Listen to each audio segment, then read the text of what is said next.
Why should I sit on the floor and breathe like I'm trying to fog up a window? Because you're tens. And because I want a room that doesn't look like a 1987 frat house. Jeff tried to compromise. He brought in his old hula lamp. See, it's spiritual. It's a Polynesian deity of light and island breezes.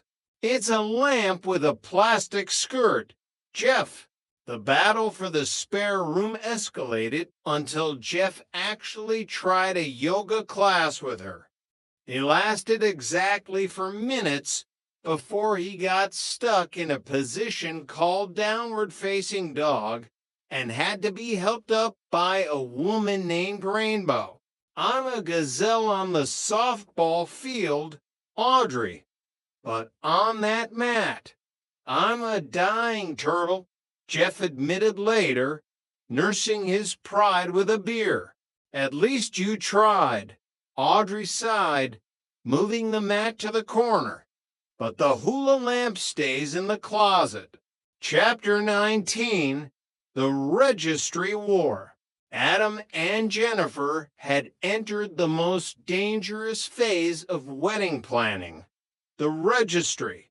It was a process that turned to loving people into warriors fighting over the necessity of a 14-slice toaster. We need a Dutch oven, Jen, Adam insisted, holding a scanning gun like a soldier in a sci-fi movie. It's essential for slow cooking stews for our future children. We live in a city where slow cooking means the delivery guy took a wrong turn. Adam, we don't have space for a pot that weighs as much as a small child. But it's cast iron. It lasts forever. They moved to the bedding section, where the conflict turned toward thread counts. Adam wanted breathable linen, while Jennifer insisted on sateen finish. If we can't agree on sheets, how are we going to agree on a mortgage? Adam asked, his voice cracking. They found themselves sitting on a display bed in the middle of a crowded department store, surrounded by high-end blenders and towels they would never use. We're doing it again, Jennifer whispered, arguing about things that don't matter because we're scared of the thing that does. The wedding? No. The marriage. The part where we're stuck with each other and a heavy pot for the next 50 years. Adam took her hand. I'm okay with being stuck, even if the pot is heavy. Let's just get the blender that makes frozen margaritas and call it a day. Chapter 20, The Return of Bronson. Russell Dunbar thought he had escaped the shadow of his playground humiliation. But Bronson, the 10-year-old insult machine, had other plans. Russell ran into him again near the newsstand. Ah, if it isn't the human Q-tip, Bronson chirped, leaning against a mailbox. Still looking for your pigment? Or did you give up and decide to become a ghost full-time? Russell straightened his silk tie. Listen, you pint-sized delinquent. I am a man of substance. I have a 5-star rating from Constance Williams. I am a legend in this building. Constance Williams. Bronson laughed. The lady with the senior discount. Wow, you're really hitting your target demographic. What's next? A date at the pharmacy. Maybe a romantic stroll through the orthopedic shoe store. Russell felt the burn. It was a burn sizzle of the highest order. He turned to Jeff, who was standing nearby enjoying the show. Help me out here. Jeff, sorry. Russell, Jeff said, taking a bite of a hot dog. The kid's right. You're being outwitted by a boy who still uses Velcro shoes. It's embarrassing for the rest of us. Russell realized that some battles couldn't be won with money or suits. He looked at Bronson. What do you want, kid? A comic book. The new Spider-Man. Russell bought him the comic. It was a shameful defeat. But as he watched Bronson walk away, he realized that in New York, everyone has their price, even the playground king. Chapter 21, The Anniversary of the Knot. It had been exactly 1 year since the massage. Jennifer and Audrey were having drinks, and the topic inevitably came up. I still can't believe Jeff bought you diamonds for that. Jennifer laughed, swirling her martini. I should have massaged him years ago. Think of the jewelry we could have amassed. Don't you dare, Audrey warned, though she was smiling. But honestly, it was the best thing that ever happened to our marriage. Why? Because of the earrings. No, because for the first time in 12 years, Jeff felt guilty.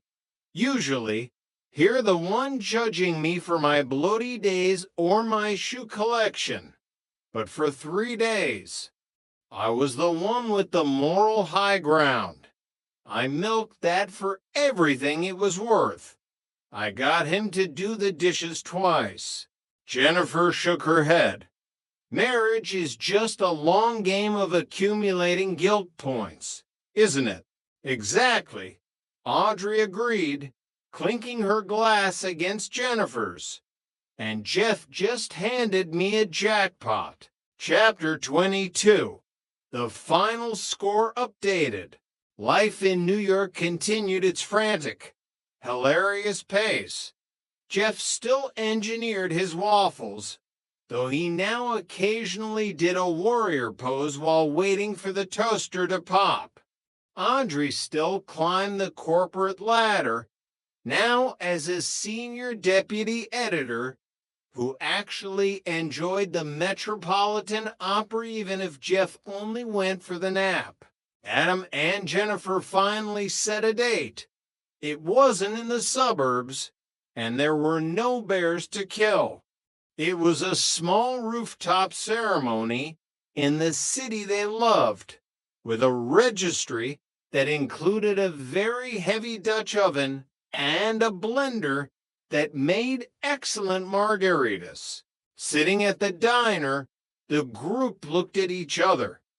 They were older, slightly more bloaty, except for Adam, who was still pretty, and significantly more entangled in each other's lives.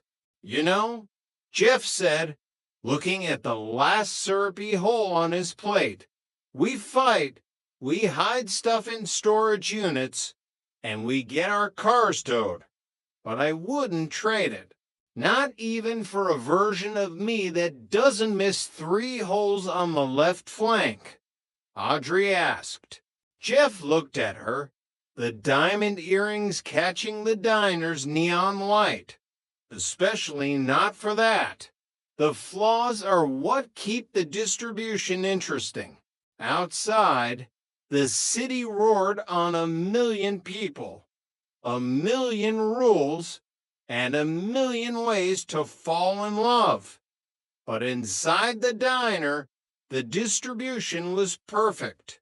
Chapter 23, The Bachelor Party Logistics. The planning of Adam's bachelor party was a master class in conflicting interests.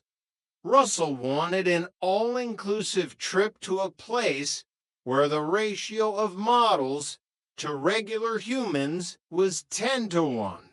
Jeff wanted a place that served buffalo wings and had a television large enough to see the sweat on a quarterback's forehead. It's my last night as a free man, Guys, Adam said, looking a little panicked, let's keep it respectable. No felonies. No tattoos in places that will make Jennifer cry. Respectable is for men who have given up Adam, Russell declared, adjusting his cufflinks. We're going to a private club downtown. I've already arranged for a Maybelline girl theme in your honor. Don't call